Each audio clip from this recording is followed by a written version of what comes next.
One of, if not the most common mitzvot, the commandments that people do, is putting up a mezuzah on their door. The commandment, it's familiar, it's in the Shema, and it is linked to the story of the Exodus, right? The Shema tells us to put the words of Torah on our doorposts and on our hearts.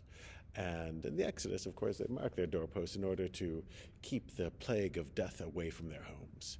Now, what was designed to ward off the plague of death is now, of course, taken off the door due to a revival of the latest plague of the world's oldest hatred.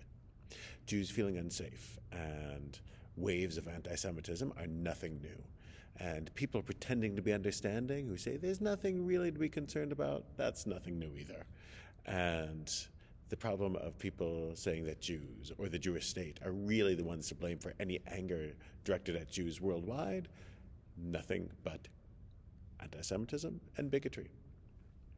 The mezuzah, of course, contains the words of the Shema, which remind us of the needs to keep words of Torah on our hearts and at the forefront of our minds. And that includes the fact that we should never be afraid to be who we are, and the fact that Jews feel the need to closet themselves. Even the Israeli Foreign Ministry recommended that Israelis abroad hide conspicuous signs of Jewishness due to anti-Semitism, tells us that many societies are sick. Hatred of Jews is not merely a Jewish problem, but it's a problem for all humans, like any bigotry. By the way, this is similar.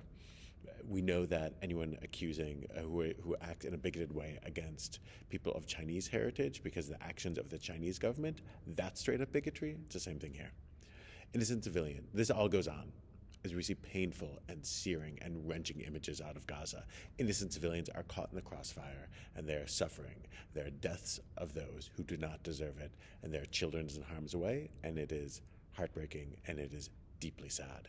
We must not fall into the trap of those who, in their moral degeneracy, justify, minimize, or deny the horrors of Hamas's opening of this war on October 7th. We're to feel real pain for the real pain and the real injustice that goes on in the lives of the citizens of Gaza. People are suffering, and we care.